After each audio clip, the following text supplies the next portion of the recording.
across this country with the different businesses that he's been affiliated with that are supplying to them. This is an individual, this is a man who is going to put America first. This is a man who has the know-with-all to lead us for the next 4 years and beyond to a greater future for us, our children, and our grandchildren. This is a man who is taking on the establishment. This is a man who is doing things of an uncharted nature in the political world. They told him it could not be done, but now look where we are. I'm proud to have been an early endorser of Donald J. Trump, and I introduce to you a good man, a good family person, and somebody who I'm proud to call a friend, and soon to be able to call the next President of the United States, Donald J. Trump.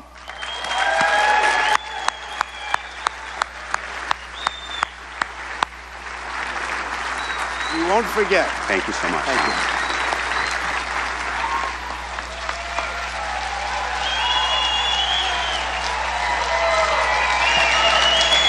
you. Thank you. Wow.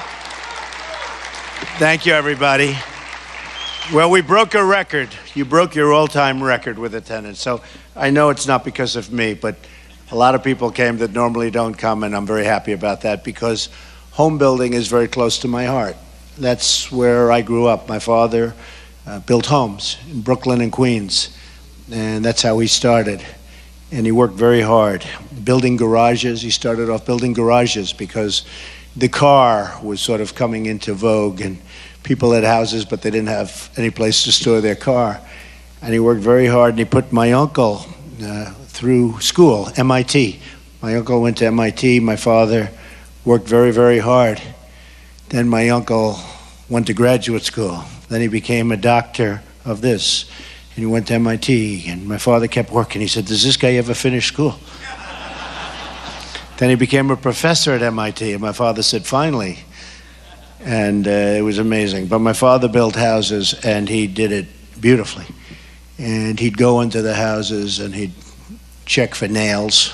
See, the bigger companies don't do this, but the individual guys that do the 1 or 2 or 8 or 10 houses a year, and we have everybody's represented.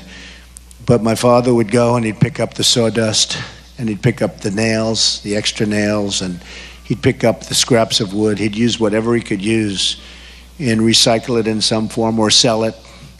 And it was a constant process, and he did a beautiful job. And he would build a house, and in the old days, the really old days, it was $39,999. And I used to say to him, because I'd see the old ads, I'd say, "Dad, it's 1 penny. He said, "Here's the difference. At $39,999, okay, 99 cents, I'll sell that house. At $4,000, I have no chance." Isn't it true? Right? You tell me. But I've always remembered that story. But it was true, and he did great. And people across the street would build, and it would take them longer, and their house wouldn't look as good, and it wouldn't be as well built as my father's houses. And he'd sell, and they wouldn't. And then he'd go buy them out, and he'd fix up the house, and he'd sell it. Welcome to being a home builder, right? That wasn't part of the speech, but that wasn't going to be part of the speech. I don't know why. I just I freewheeled that, and I said, because I'm so comfortable. I mean, honestly, I'm so comfortable in this business, and he taught me so much. I mean, more than anything else, he taught me so much, and we've built great buildings all over the world. We're building a great one now in Washington, D.C. It's almost completed, and it's about a year ahead of schedule, more than a year ahead of schedule, and it's under budget, and yet the quality is way higher than we ever thought we'd do. It's going to be one of the great hotels of the world, and you learn it right from the ground up, and you learn it from home building. If you can build a home, you can build anything, because you have sort of every single trade. I always used to say we have essentially 38 trades if you add them all up, and you better know every one of them, and you better get your right subs, and if you don't have the right subs, you got yourself a problem. And that's what happens. And over the years, you get familiar with people. But then the problem is the subs get so familiar that they start giving you high prices because they know you'll never use anybody but them, right? Right? And then every once in a while, we have to give it to somebody else to get their prize. Oh, do I know you people well? Do I know you well? But you're great people, and you employ millions of people. I would say, I've always said the housing business is really, the housing and home building business is the biggest business in the United States. When you add it all up, got to be the biggest business in the United States for jobs and everything else. And I know what you're going through, and one of the big things, I mean, taxes definitely, but the regulations are horrible. What's happening with regulations, horrible. And so we're going to be talking about this. We have a few people here, and they may be backstage, but Rick Scott is fantastic, great governor. And Pam Bondi is here. Pam is here, your Attorney General. This is a fantastic person who works so hard. And I don't know if she's in the room or if she's in the back, but wherever she is, she's a spectacular person doing a great job. And Mike Huckabee is here, Governor Mike Huckabee, and he's in the room, actually back in the corner, I believe, and I want to thank him for being here. We're doing a little traveling today around Florida. We're about even in the polls in Florida. And boy, the polls are really tightening up. They're getting a little bit nervous with their hundreds of millions of dollars that they're spending on ads. Clinton is getting a little bit nervous. Crooked Hillary, she's getting a little bit concerned. Hundreds of dollars. They're spending hundreds of millions of dollars. A friend of mine from North Carolina said, Don, please, I wish this election was over with. I can't, every single commercial is about you. Negative ads. And he knows they're not true. Maybe a little bit true. But mostly, honestly, mostly not true. It's made up stuff. And he said, it's unbelievable. He said, I'm dying to see an Ivory soap commercial again. Can you believe it? That's up. So she's spending hundreds of millions of dollars on ads, hundreds of millions. And a new poll just came out this morning that has us essentially very close to even. And I haven't spent anything. In fact, I have ads, you know, whatever the number is that she's got, just hundreds. And they have Trump, 0. I said, that's okay. That's okay. We sit back and wait. But we're doing, I think we're doing really very well. Maybe better than anybody fully understands, because we have a movement going on. Just like there's more people than have ever come to this event, and this is a big event, and this has been going on for a long time. And I've actually come to this event many, many years ago. But just like you set the record here, we set the record everywhere we go in terms of attendance, in terms of enthusiasm. Last night was unbelievable. We had an event, unbelievable. But there's great enthusiasm because they want to see lower taxes, they want to see less regulations, they want to see a built-up military. Our military is totally depleted. They want to see borders. We have a country or we don't have a country. They want to see jobs. They don't want to see our jobs leaving the United States and going to Mexico and every place else.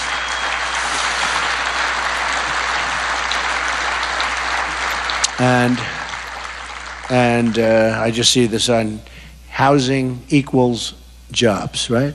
I don't know whose side they are, but it's true. Housing, truly one of the big deals. And you know, we talk about different things with. I'll go off the housing subject for a second, but we talk about different things and what's going on with our government. Our government isn't giving us good protection. Our government has unleashed ISIS. I call President Obama and Hillary Clinton the founders of ISIS. They're the founders. In fact, I think we'll give Hillary Clinton the, you know, if you're on a sports team, most valuable player, MVP. You get the MVP award. ISIS will hand her the most valuable player award. Her only competition is Barack Obama between the two of them. So we'll see. But I think we're going to do very well. We have a situation that I was just with some of you folks, and we were talking about different elements of what's going on with the housing. And they would tell me the regulation. In fact, I noticed when I mentioned regulation before, everybody perked up because you're being driven wild with regulation. But in the last 5 years, regulations on building houses, building homes, building homes, and you all know what you're doing, have increased by 29%. And now, a number I was just given, which is shocking, you have a 25% of your total cost is in regulation. I don't understand how that's possible. In fact, where's your leader? He told me that number. You wouldn't even think that that's a possible number. 25% the cost of a house is regulation. So that's a pretty sad story. And I will say this, and I say this to you very strongly.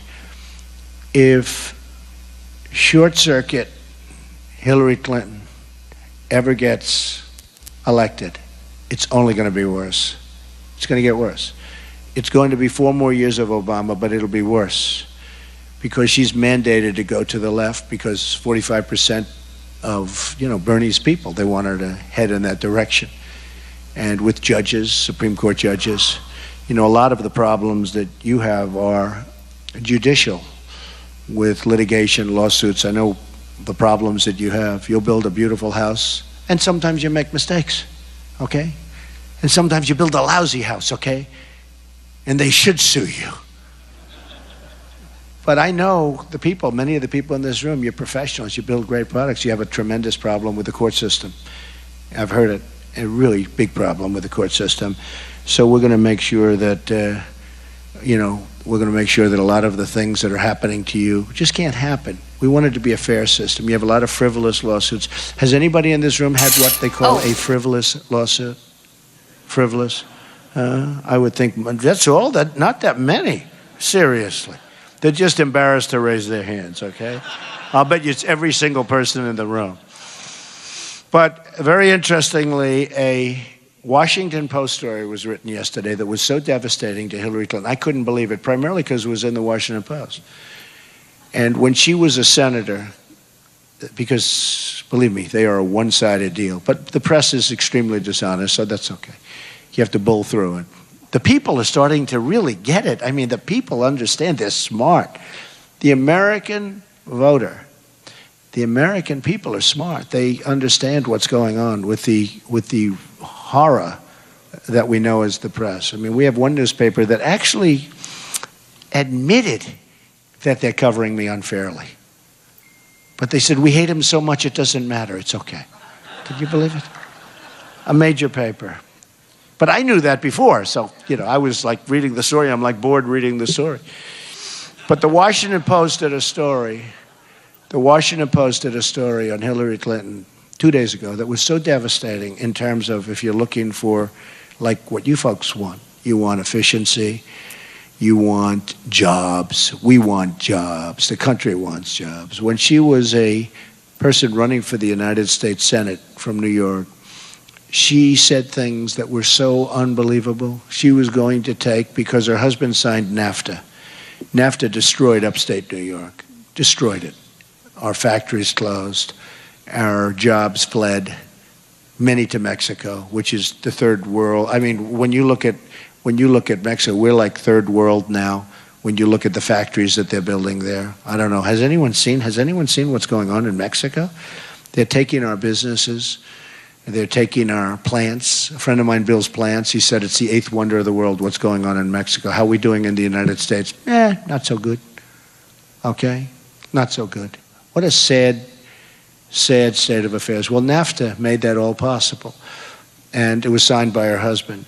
But she's running for the Senate years ago, and she said that she's going to straighten out upstate New York, and she's going to add 200,000 jobs, and it's going to be unbelievable. Disaster.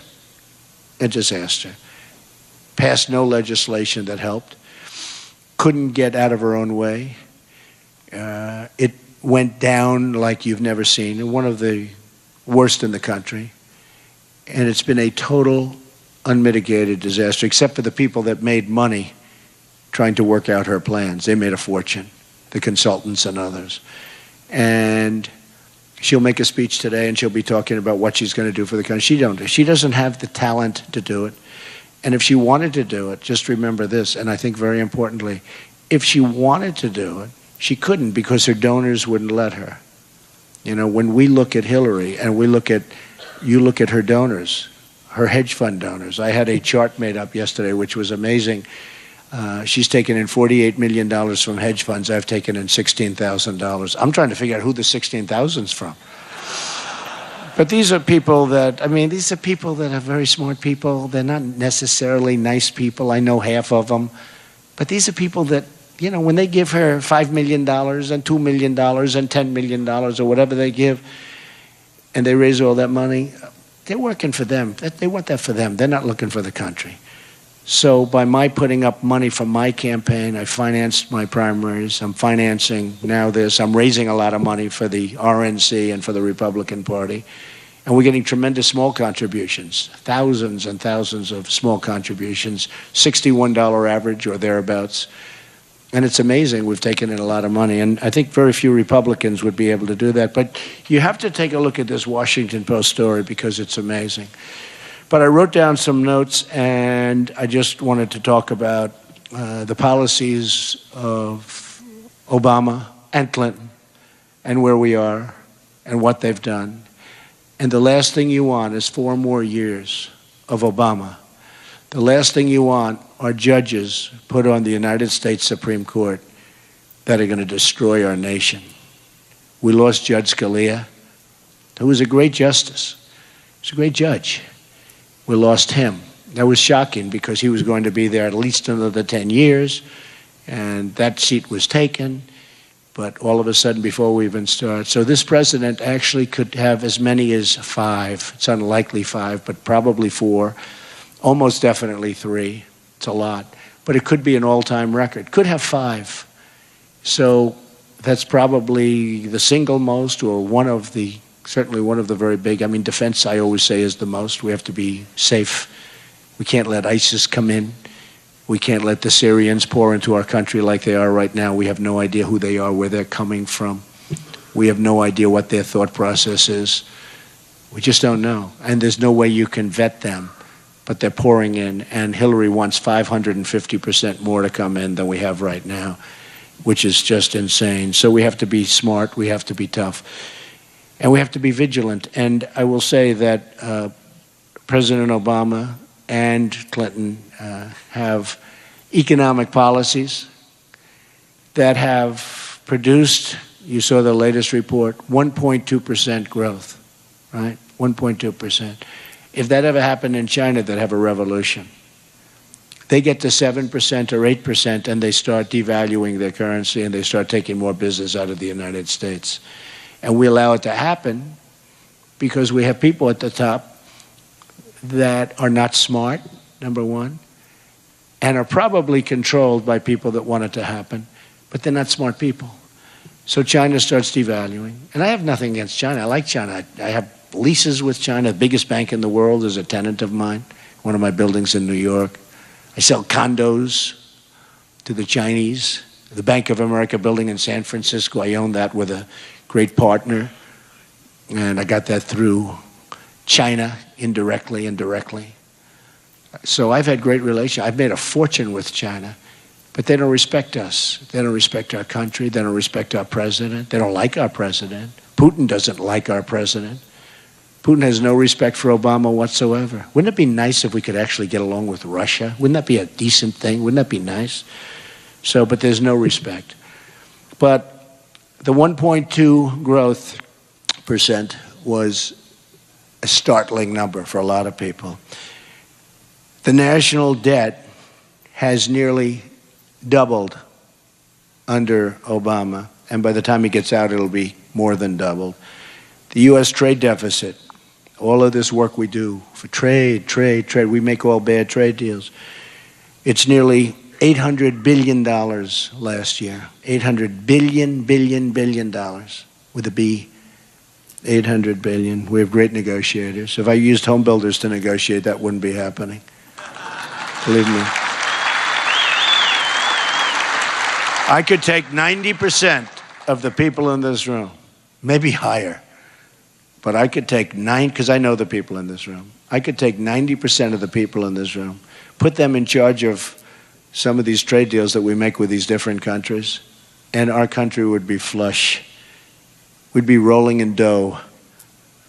But we had a trade deficit of $800 billion. We had a trade deficit with China.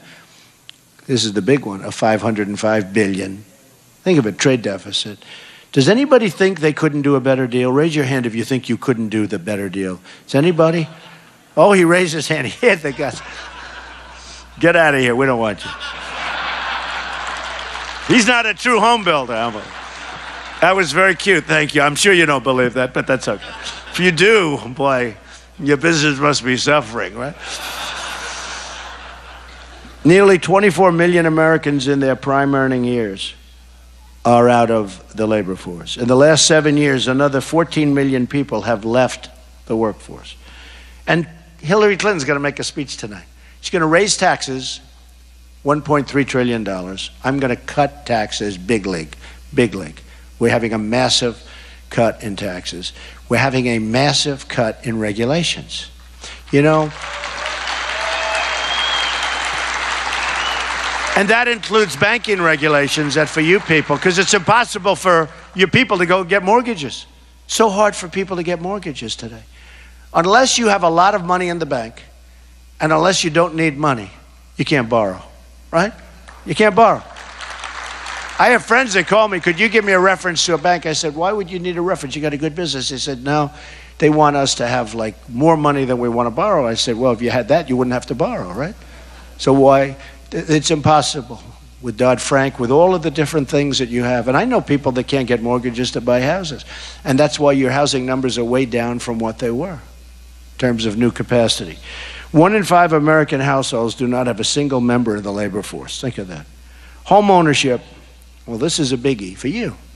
Home ownership is at its lowest rate in 51 years. Now think of that. You know, it's always like the American dream, right? Owning a home was the American dream. It's at the lowest rate in 51 years.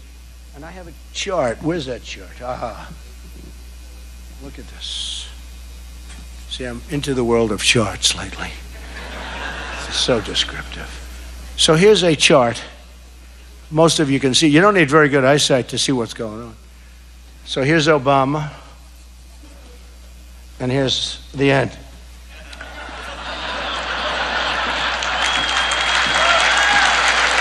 He's not finished yet. Isn't that a terrible, no, seriously, isn't that a terrible picture? Look at that. Home ownership. So you take a look at what's happened. That's the American dream right there, folks.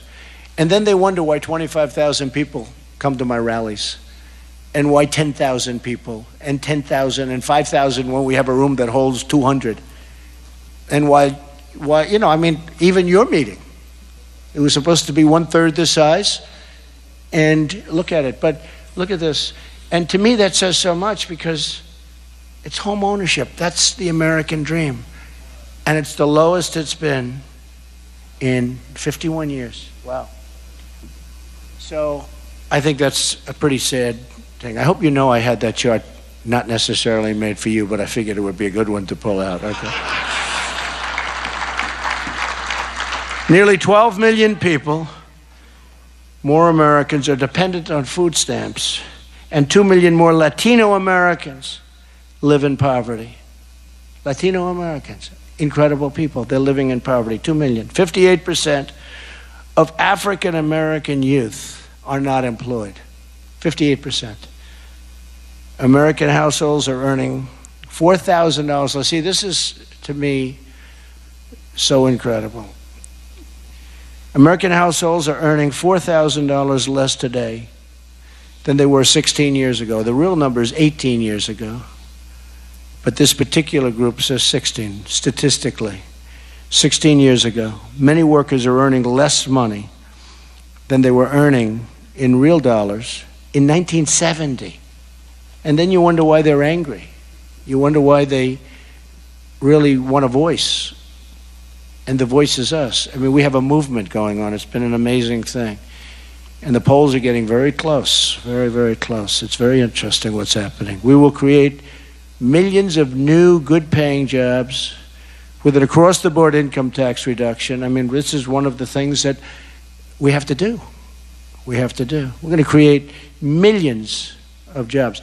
Now, everybody admits, you know, the 5% number is just a number to make politicians look good, to make the presidents look good. Not only Obama, it was there before him. Although it's gotten actually worse because more people, the way they analyze these numbers, more and more people, the number gets lower and lower, and people can't find work. You know, if you give up looking for a job, after months you go home, I can't find one, Dad. I can't find one, Mom. I can't find one to your wife or to your husband. Can't find a job. You go home and you give up. After a while, you give up. And everybody admits that there are no good jobs. The good jobs we don't have anymore. Even the other side. We have jobs, we don't have good jobs. But you give up looking, and yet you are considered statistically employed. Because the number is a phony number, 5%. Every time I watch that, unemployment is down to 5%. It's not down to 5%. It's probably 20 or 21%. Some people think it's higher. But people want jobs and they quit. They give up looking. Everyone's taxes, we want to go down under my plan. Our 3 brackets, we're going to have 3 brackets instead of 7. We're doing a major simplification. The one company that will not be happy is H&R Block. Now, I know people that go and spend a fortune on tax returns because they can't, it's too complicated, they can't figure it out. Many Americans are going to pay nothing. Now, they're going to pay 0 because they're not making enough to live, but they don't want to send, they're not going to send a tax return. It costs a fortune bureaucratically, billions of dollars. And they don't have money and they're not going to pay. So we're going to make that a little easier process. Hillary Clinton has supported tax increases on the middle class for her entire career. She's voted for higher taxes 235 times in the Senate. I thought it was more than that. That doesn't sound. Think of it. She's voted for tax increases. And by the way, she's proposing a big one today in her speech, her teleprompter speech. She's got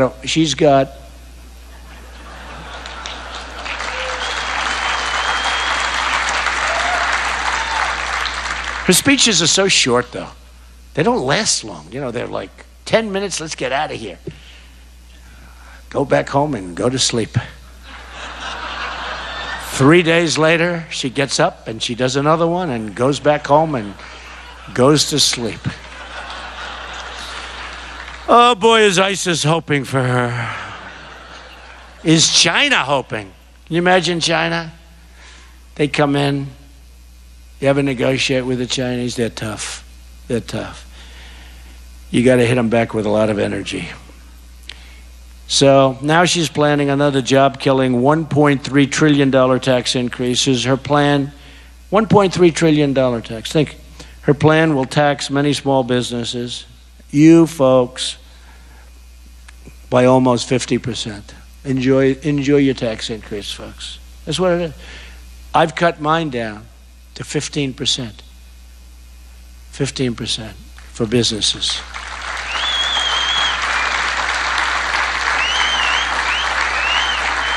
So no small business in our plan will be taxed more than 15%. And we'll allow businesses to expense new business investments, which is nice, right? We'll make average child care expense tax deductible for working families, a very big thing and a very fair thing. We're going to, very fair thing. That was Ivanka Trump. She thought that was good. She really did. She felt very strong. She's had 3 children now, and she thought it was very unfair to working mothers and families what was happening. So I agreed with it 100%. We will eliminate the carried interest deduction, end corporate inversions, and other special interest loopholes. And we're going to repeal the death tax, the estate tax, the death tax.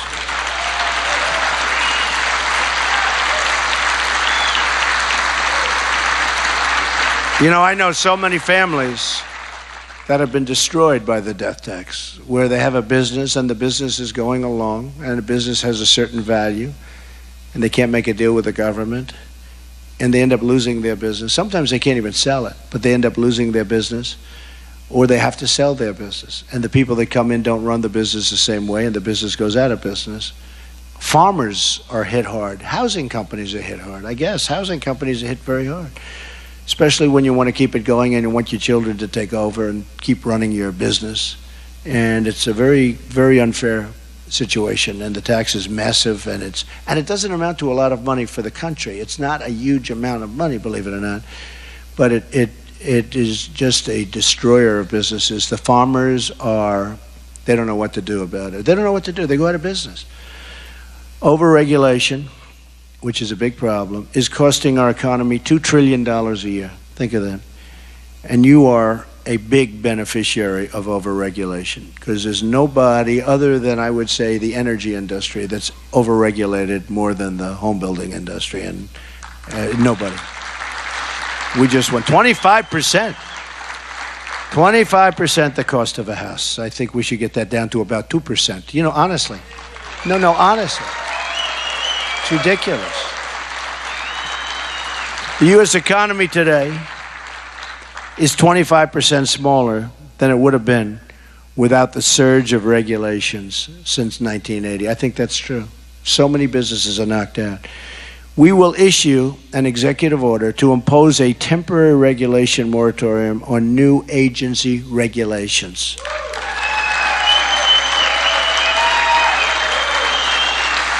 Very much like Governor Mike Pence, who's a terrific guy, by the way. Mike Pence, what a good pick that was.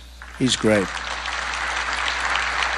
He is great. He's done such a job in Indiana, AAA rating, low debt, low everything, and low unemployment. When he took it over, well, they had a very good governor before him, too. The combination was incredible. Mike Pence has done an incredible job in Indiana, so I'm really honored to have him with us. He's been amazing.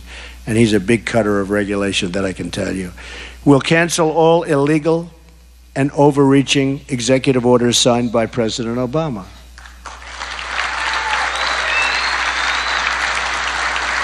We will eliminate all regulations that kill jobs. We will remove the bureaucrats who only know how to kill jobs, which is true, and replace them with experts who know how to create jobs without regulation.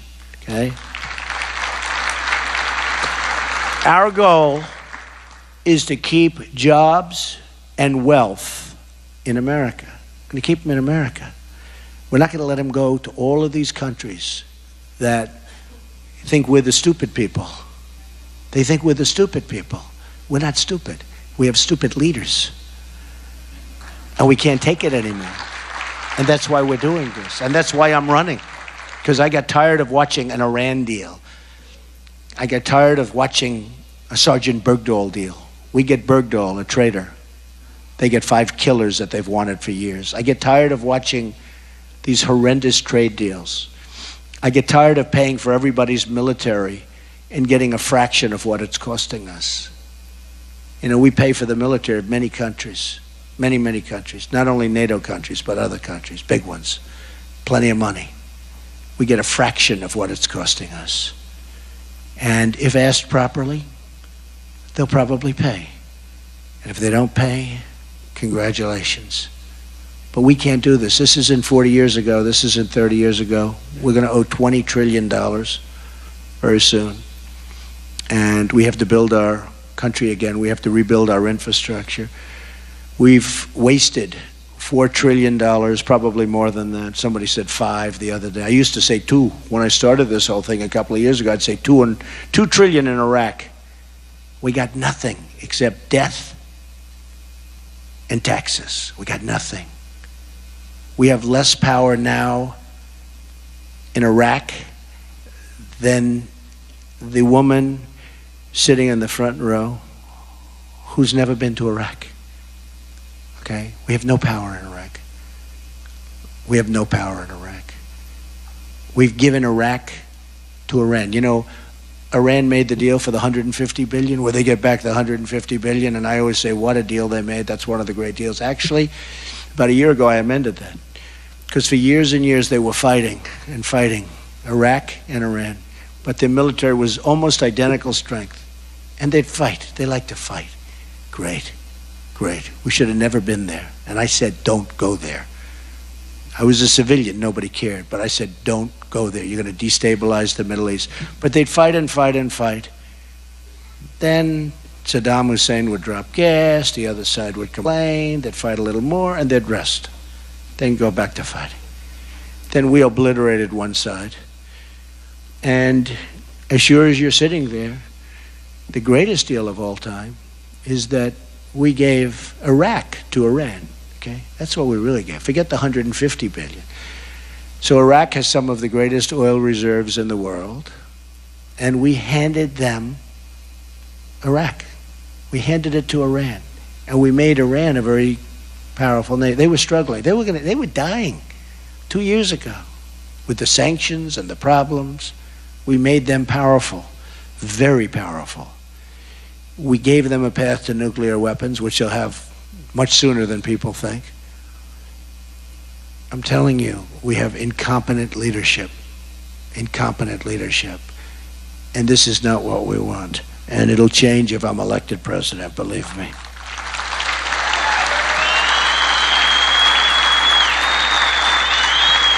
So, our goal is to keep jobs in America. Our goal is to keep wealth in America. We need wealth. A woman came up to me, she said, Mr. Trump, I didn't like the way you said we have to be rich again. I said, I don't like it either, but we have to. We want to save Social Security, we want to save our industries, we want to save people, we want to save Medicare, we want to save a lot of things. You have to bring back our wealth. Our wealth is being dissipated. We're in a bubble, we're in a big fat ugly bubble. And she said, I understand it, but could you say it nicer? I said, I promise. What can I do?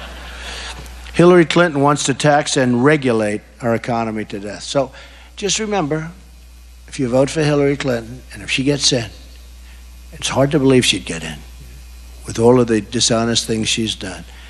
Hillary Clinton wants to tax and regulate our economy to death. If you were a foreign power looking to weaken America, you couldn't ask for anything better than Hillary Clinton as your president. So I only say this. I have a very, very simple policy. It's called America First. We're going to put America first. We're going to make trade deals that are good for us. We're going to make trade deals that are good for us, not good for some other country. We don't put America first. And the reason is because the donors, special interests, and lobbyists have total power over our politicians. They have no power over me. I'm going to do what's right for our country. And we're going to do it in a very friendly manner.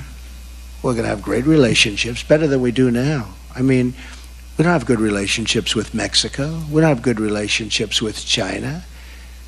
We don't have good relationships with most of these countries, and they do nothing but take advantage of us. We're going to have great relationships, but it's going to be a two-way street instead of a one-way street. We'll have actually better relationships. So I only say this. I have great respect for home builders. I have great respect because I grew up with a home builder. He's a really good home builder.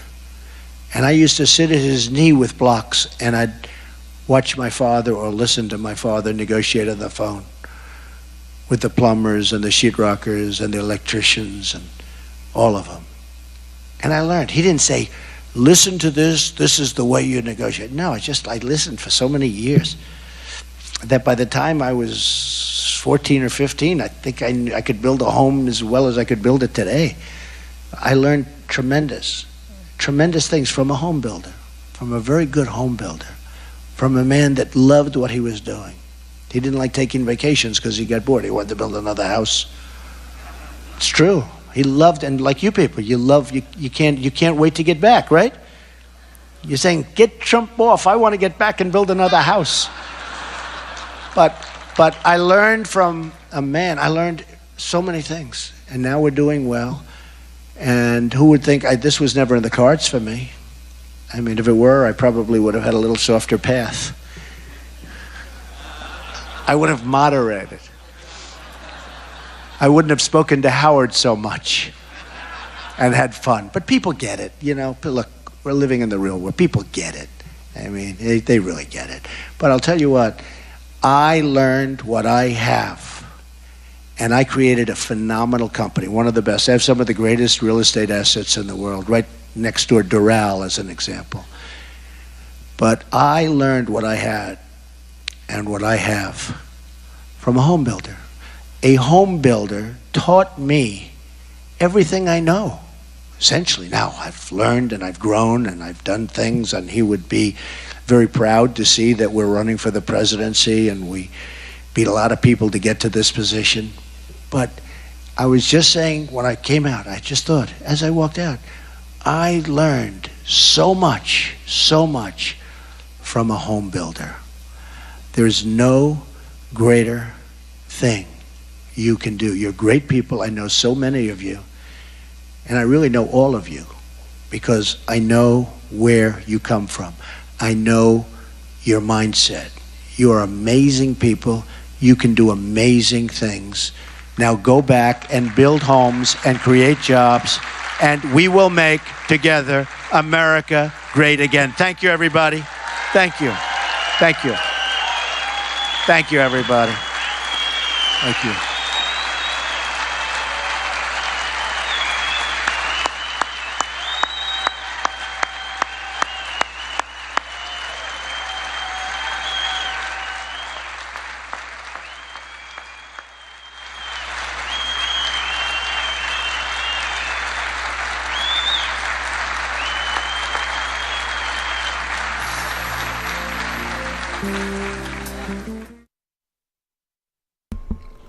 And that was GOP presidential candidate Donald Trump delivering remarks to the National Association of Home Builders in Miami, Florida. I'm Joe Seals back in the RSBN studios here in Auburn, Alabama. And I wanted to remind everybody that tonight our cameras will be live from Kissimmee, Florida, as Donald Trump will hold a rally at the Silver Spurs Arena. That all begins at 7 o'clock p.m. Eastern tonight. So make sure you tune into that. Our cameras will be there, so we'll hope to get you some good shots of the crowd.